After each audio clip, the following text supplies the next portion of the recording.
What's going on, y'all? It's Rob with Cinema Bullies. Today I'm going to talk about, this misperception, guidance, that's being, spread through the bully community as a whole. And it's not really, good or justified in terms of the overall well-being of the American bully breed. It seems like, certain people started a fad, years ago now, 5, 6 years ago, maybe a little longer, that, this extreme style dog is what the American bully is. The bullier dog, yes, some very bully dogs are amazing creatures. They're amazing dogs. They carry their weight well. They are a prime specimen of a American bully, and most of those prime specimens are grand champions, and they are one out of every 1,000 or so American bullies. So to try to say the American bully as a whole needs to be, more extreme, bigger, more mass, more substance.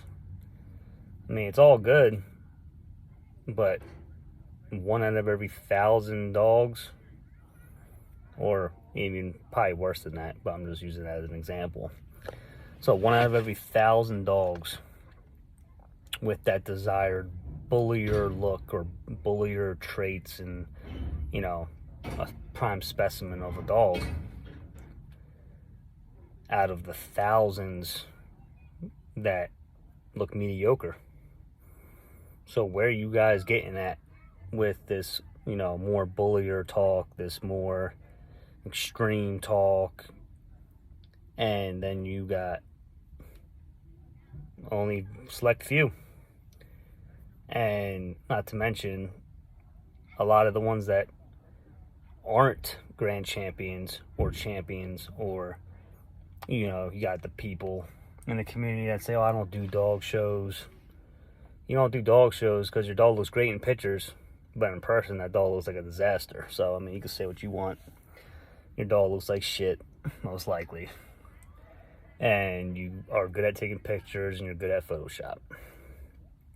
I'm a realist. I just call it how I see it. And if you don't like it, too bad. Watch somebody else's YouTube channel. And that's a lot of these clowns in this community. And they promote that. And then, people that are new to this think, I'm going to breed to this stud and I'm going to get these, extreme bully studs and da-da-da-da. That's not the case at all.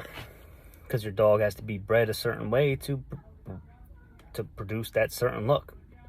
So just throwing whatever dog to whatever magnificent grand champion extreme bully that you think is going to change your yard or change your life, that ain't going to happen. Unless you got similar blood to that dog or something that complements that dog that is, somewhat line bred or inbred or whatever the case is. So, not to mention these extreme dogs, these bully dogs, not functional, can barely walk. A dog shouldn't be gasping for air walking around a ring. A dog shouldn't be gasping for air from literally going outside to take a piss. So, not to mention the physical appearance of these more bully extreme style dogs are trash, but their overall health is worse. I mean, that's why a lot of these extreme dogs die young. And there's been a couple of them at the end of summer, July, August, all just dropping dead. You can say, oh, because of the heat, heat stroke, because they can't breathe. their nasal passageways are compromised, or, they get high anxiety, which causes, heart issues. Not to mention they could have heart murmurs, but no one's going to disclose that kind of stuff because they don't want to, make their program look bad, or they want to make as much money as they can off the dog before it ends up dying. So, personally over here, I don't got the most extreme dogs. I don't got the most bully dogs. But when it comes to health, all mine are good. All mine check out. And I'm going to the path that I want, and I'm getting there. 5 years in almost, and I'm getting in the direction that I'm going with my program, which is going to have more bullier dogs without the health issues and without the high rears, with the straight stifles, with no muscle, no meat in the rear. It's just leg and bone. And a lot of these big dogs and these extreme dogs, yeah, they look good in the front, but their rears are garbage. Straight stifles, lack muscle, lack movement, can't move. They run sideways. I like to call them sidewinders because they can't even run in a straight line like a dog's supposed to. But like I said, everyone in this community, almost,